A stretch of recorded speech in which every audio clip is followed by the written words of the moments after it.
Na-pressure ako dun sa lively. Baka mag-jumping jacks. Thank you, Annie.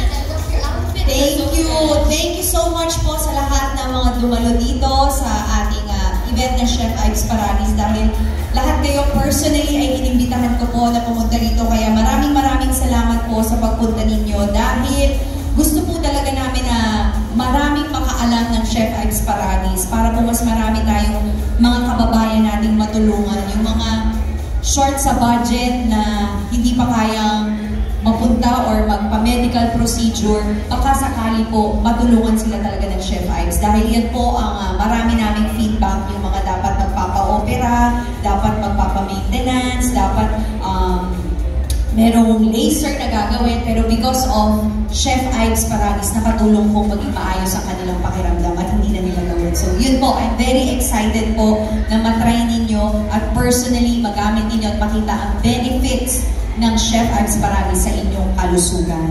Right, so let's take okay, ayaw ko pala. Masaya mo ito. Ganda nag-set natin eh. So guys, congratulations. Story talks. Okay. Oh, diba? Well, we wanna say congratulations first of all for being an endorser and now a business owner, guys. Sobrang full support dito si Alex here in Chef Ives Paradis because she not only endorses the product but she is now a co-owner of Chef Ives Paradis. Can you tell us yung journey mo from being an endorser to a co-owner? So first time kinausap ako ng Chef Ives last year, February, tumawag sa akin, very confident. Actually, si Miss Sherilyn Reyes yun. Sabi niya, Alex, gusto mo bang mabuntis? Sabi ko, ate, nagpapa-work up ako para mabuntis kasi last pregnancy ko was 2021, a natural, but it was blighted ovum. And then 2023, di ako nabuntis ng 2 years. So sinabi ko, mag-IVF ako, pero hindi din siya naging okay. So ang sabi sa akin, di na Miss Sherilyn, itry mo ang Chef Ives, huwag ka na pumunta sa doktor. Siyempre, itry mo lang, subukan mo lang. So sabi ko, tignan natin, baka maka-help.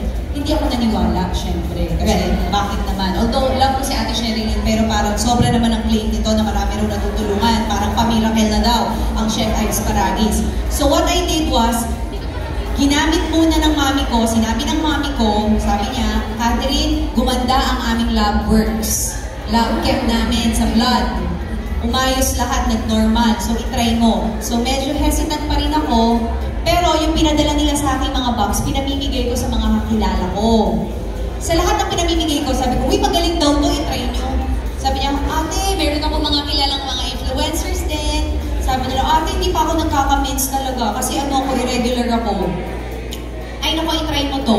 Nakaka-mens ka daw talaga daw, magiging regular ang period mo dito. Talaga, ate ha. Alam mo, after 3 weeks, hindi na kami, first time namin nag-meet nun, nag-message siya sa akin personally sa IG. Sabi niya, ate, nag-mens ako. Ang tagal ko na hindi nag-mens. Ang galing nung gamot mo. And then, actually, gamot sabi niya, ang galing nung tsaa mo. Tapos, pag kami po ay nagta-travel, pupunta kami sa Lipa, tsaka sa ibang bansa. Sa Lipa, actually, pag pumunta ako doon, may mga inaabutan kami na may mga malulubhang kalagayan na. Tapos after na, nakakalimutan mo na eh. Pero bigla ako magme-message sa asawa ko, maraming salamat sa binigay mong tsaa. Gumaan ang pakiramdam ko. So hindi na namin alam na kung ano yung nangyari. Bumabalik na lang sila with positive review. So sabi ko, parang okay pala talaga itong Chef Ives kasi kahit yung mga nasa Amerika mong kaibigan, ang dami na rin natulungan. So sabi ko, okay, itatry ko to. So I started drinking regularly by April. And then by June, sabi ng doktor ko, your body is ready for pregnancy, I think. So yun yung last year, nung nag-launch kami, sinabi ko that I am ready to be pregnant. And then October, I got pregnant. Wow. Naturally. And it's the first time na nakakita po kami ng embryo and first time na umabot kami sa ganun with a heartbeat. So hindi man po natuloy, pero grabe yung saya ko kasi after 3 or 4 years, naturally na pregnant ako na hindi ko ina-expect. It was really unexpected. And then yung period ko po, regular na, on the dot na. Dati ang period ko umaabot ng 50 days. Ang dami mo na pong nasayang na pregnancy test. Kasi akala ko buntis na ako, hindi pala ako buntis. May endometriosis pala ako. O di ba in-announce ko, wala na mga medical ano dito, mga secrecy. So after nun, nung nalaman ko na parang shocks, grabe, hindi ako nagkaka-period lagi, bakit ganito. Pero nung ako po ay sinabi sa akin na kapag daw ikaw ay stress, nagta-travel, ibang climate, nagkakaroon daw po talaga ng irregularity sa period. Although yung iba hindi ganun, pero ang case ko po ganun. 28 to 50 days ang cycle ko, so every month hindi ko alam kung kailan siya dudugo. But biglaan na lang kami, ganun. So, nung nag-Chef Ives ako, alam niyo po on the dot, kahit nasa ibang bansa ako, on the dot, 30th day, may period ako. 30th day magkakaroon ako at hindi na po sobrang sumasakit ang pusod ko. Nagugulat na lang ako, ito na, lumabas na siya. Kahit nung last June, ako po ay nagpunta sa iba't ibang lugar. Nagpunta pa ako sa Alaska, nag-ano pa kami, pagod ako nun from campaigning, and then after nun, nagulat ako sa mismong araw na nandun ako sa, feeling ko nasa cruise ship ako, baka hindi na ako magkaroon, hindi nga ako napkin kasi feeling ko tense yung katawan ko. But I still continuously drink and take Chef Ives Pararis. Nagulat ako na nagka-period ako. So it's really on the dot, bibigyan ka niya ng period. Kaya bawal po siya sa pregnant and bawal din po siya sa lactating mom. But, ang asawa ko naman po, sobra din ang ganda. Ang asawa ko kasi may mahilig sa mga chips. Oh yan, nakarelate kami yan. Yes. So, ang husband ko po, nako, nung nagpakasal kami, may minamana pala siya. Meron pala siyang inherent HB, high blood. Oh my God! Meron naman nakakarelate din sa atin. Nagulat ako, sabi ko, bakit hindi mo sinasabi sa kanya bago tayo magpakasal? So, alam mo, with the help of Chef Ives Pararis, by God's grace, normal na po ang asawa ko. Normal na ang kanyang blood chem. Thank you so much. At pati po ang cholesterol niya, napababa natin. Because with the help of Chef Ives Pararis. So, ito po yung mga nagugulat kami na marami talagang natutulungan ng Chef Ives Pararis. Kaya yun, sana matulungan din kayo kung ano man po ang inyong... At kahit wala po kayong sakit kahit po, alam niyo na po, prevention is better than cure.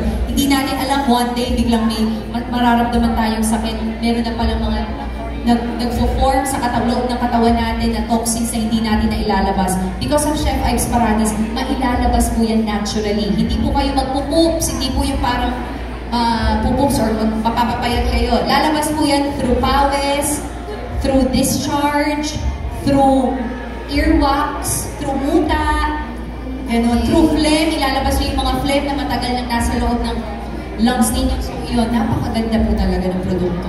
Right. At kanina, sabi nga ni Nurse Jen at Doc Yin sa amin na depende sa paano natin i-integrate sa buhay natin yung Chef Ives Pararis.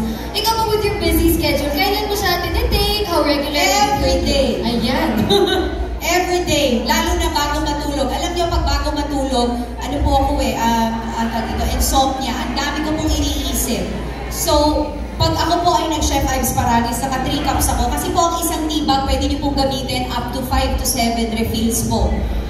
Alam niyo, grabe, parang antok na ako nakakatulog. So talaga nakakatanggal siya ng anxiety, nakakatanggal siya ng nakakakalma po talaga siya. Dahil pwede siya sa gabi kasi caffeine-free siya. Oh, perfect! Okay, kasi yung mga tea that we take, mga acidic. Oo, may caffeine content yung ibang tea that we take. And this is such a good alternative din. Super. And nakaka-relate ako kasi yung parents ko din, they're trying to lower yung blood chem nila, yung high blood nila. So, this is such a great find for me na pwede ko din siya i-share sa aking pamilya. And in my case, prevention din for all of the younger people who want to live a healthier lifestyle, di ba?